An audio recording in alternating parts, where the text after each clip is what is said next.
Salam sejahtera untuk kita semua. Perkenalkan, nama saya Tabita Priscilla dari kelas B sore NIM 311710109.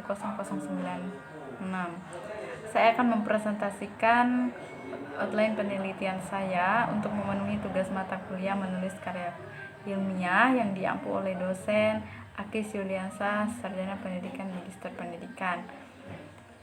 Saya mengambil judul pengembangan lembar kerja siswa dengan pendekatan inquiry pada pelajaran Bahasa Indonesia SMA Negeri 1 Sengaja Mila. Bahasa Indonesia merupakan mata pelajaran yang berkaitan dengan erat dengan kebahasaan. Karena dalam pelajaran Bahasa Indonesia kita akan mempelajari bukan bahasa Indonesia saja, tapi kebahasan dengan berbagai karakteristik, diantaranya majas-majas, pantun dan lain sebagainya, sastra. Jadi mata pelajaran Bahasa Indonesia ini erat kaitannya dengan berpikir kritis bagi siswa maupun bagi guru sendiri. Mata pelajaran Bahasa Indonesia ini juga mampu menjadikan peserta didik lebih berpikir kritis. Sedangkan berpikir kritis itu merupakan kemampuan yang berpikir secara didik untuk membangun dua atau lebih informasi dengan tujuan memperoleh pengetahuan melalui apa? Melalui pengujian terhadap gejala-gejala menyimpang dan kebenaran ilmiah. Nah, untuk itu maka diperlukanlah yang namanya bahan ajar yang menjadikan peserta didik untuk berpikir lebih kritis. Dalam mengembangkan bahan ajar diperlukan sebuah pendekatan atau metode yang tepat. Pemilihan metode yang tepat dalam pembelajaran Bahasa Indonesia ini sangat diperlukan sekali dalam membantu pemahaman peserta didik terhadap materi yang diajarkan. Nah, kenapa? Karena dengan ini diharapkan siswa mampu meningkatkan keterampilan berpikir kritis dan pada akhirnya dapat meningkatkan hasil belajar peserta didik. Nah, berdasarkan latar belakang yang sudah saya bahas, di sini saya akan menjelaskan rumusan masalah yang saya ambil. Berdasarkan uraian yang didapatkan latar belakang di atas, masalah umum dalam penelitian ini adalah bagaimana mengembangkan lembar kerja siswa dengan pendekatan inquiry pada pelajaran Bahasa Indonesia SMA Negeri 1 Sengaja. Nah, untuk menghindari kesalahan penafsiran dalam penelitian ini, maka ada dua subfokus masalah yang saya simpulkan atau saya ambil. Yang pertama itu adalah bagaimana mengembangkan lembar kerja siswa dengan pendekatan inquiry pada pelajaran Bahasa Indonesia SMA kelas 11 Negeri 1 Sengaja Mila. Fokus yang kedua itu adalah bagaimana mengembangkan lembar kerja siswa dengan pendekatan inquiry pada pembelajaran Bahasa Indonesia kelas 12 SMA Negeri 1 Sengaja Mila. Nah, tujuan dari penelitian ini adalah untuk mendeskripsikan hasil pengembangan lembar kerja siswa dengan pendekatan inquiry pada pelajaran Bahasa Indonesia SMA Negeri 1 Sengaja Mila. Berdasarkan tujuan penelitian tersebut, ada yang dinamakannya tujuan khusus. Nah, tujuan khusus dari penelitian ini apa? Tujuan khusus dari penelitian ini adalah satu, mendeskripsikan hasil mengembangkan lembar kerja siswa dengan pendekatan discovery learning pada pelajaran Bahasa Indonesia kelas 11 SMA Negeri 1 Sengaja Mila. Yang kedua, mendeskripsikan hasil mengembangkan belajar kerja siswa dengan pendekatan inquiry pada pelajaran Bahasa Indonesia kelas 11 SMA Negeri 1 Sengaja Mila. Nah, manfaat dari penelitian ini apa saja? Manfaat dalam penelitian ini yaitu adalah dapat digunakan sebagai acuan atau pembelajaran di sekolah agar lebih menarik, interaktif, efektif, dan efisien dan ekonomis, terutama secara khusus pada pelajaran Bahasa Indonesia.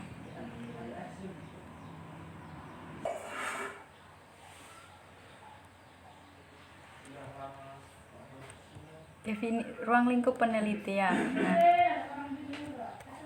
ruang lingkup penelitian sangat dibutuhkan untuk memperjelas apa data-data yang penelitian akan dilaksanakan.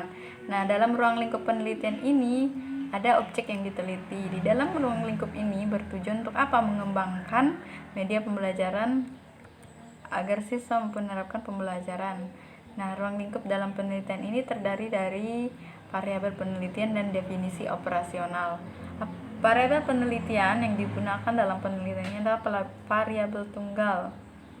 Adapun yang menjadi variabel tunggal dalam penelitian ini yaitu adalah mengembangkan lembar kerja siswa dengan pendekatan inquiry pada pelajaran bahasa Indonesia SMA Negeri 1 Sungai Tamilang.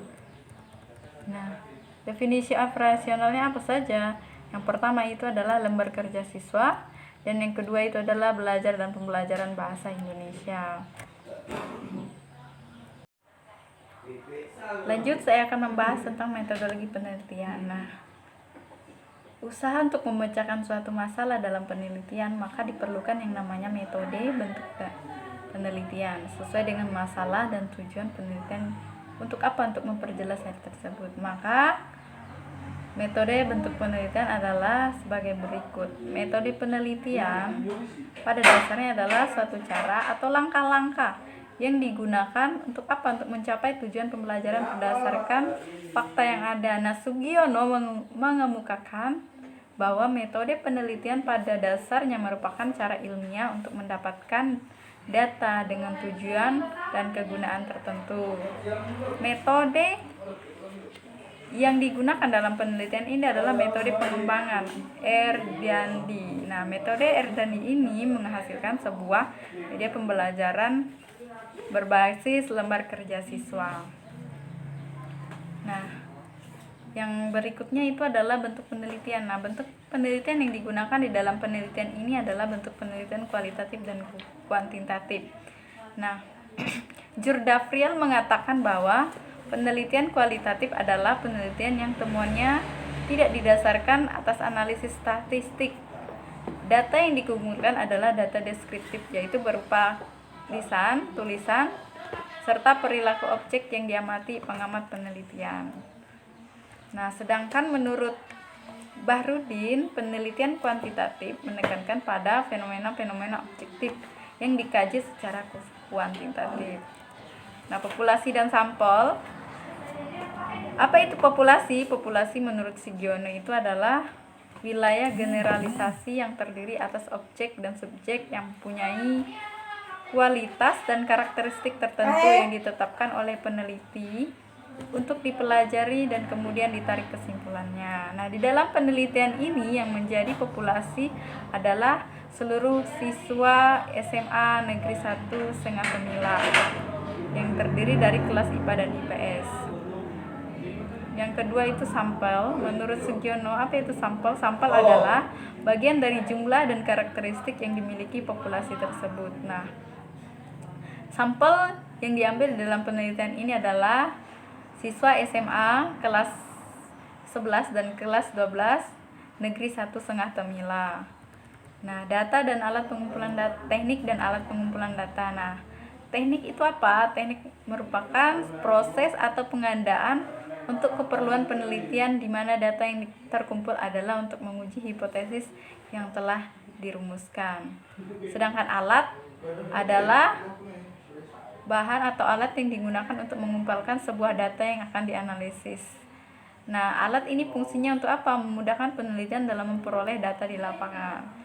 Alat yang digunakan dalam penelitian ini adalah panduan wawancara dan tes. Nah, yang terakhir itu adalah teknik analisis data. Teknik analisis data digunakan untuk menganalisis data. Nah, teknik analisis data yang digunakan pada penelitian ini adalah teknik komunikasi langsung, teknik studi dokumenter, dan teknik pengukuran. Teknik komunikasi langsung adalah suatu teknik yang digunakan penulis dalam suatu proses komunikasi yang dilakukan secara langsung atau tatap muka. Untuk apa? Untuk mendapatkan informasi yang berhubungan dengan topik penelitian. Nah, menurut Jurdafriel mengemukakan bahwa teknik komunikasi langsung adalah suatu metode atau pengumpulan data di mana si peneliti langsung berhadapan dengan subjek penelitian untuk mendapatkan data atau informasi yang diperlukan melalui apa? Melalui wawancara yang dilakukan di sekolah. Nah, berdasarkan uraian di atas, teknik yang dilakukan pada penelitian ini adalah teknik komunikasi langsung, yaitu peneliti mengadakan komunikasi langsung terhadap penelitian ini. Yang kedua itu adalah teknik studi dokumenter. Jurdafriel mengatakan bahwa teknik studi dokumenter adalah suatu metode pengumpulan data di mana si penulis mengumpulkan dan mempelajari data atau informasi yang diperlukan melalui dokumen penting yang disimpan. Nah, berdasarkan uraian di atas, studi dokumenter yang dalam penelitian ini yaitu berupa dokumen-dokumen penting. Teknik pengukuran, menurut Prasetyo, mengemukakan bahwa pengukuran merupakan proses deduktif. Nah, teknik pengukuran digunakan dalam penelitian ini adalah mengetahui angka-angka atau skor dengan cara membandingkan sesuatu diukur dengan alat ukur yang berupa apa? Berupa tes. Karena saya sudah jelaskan tadi di atas ada yang namanya dengan tes. Tes itu adalah alat yang digunakan untuk mempermudah penelitian dalam memperoleh data di lapangan.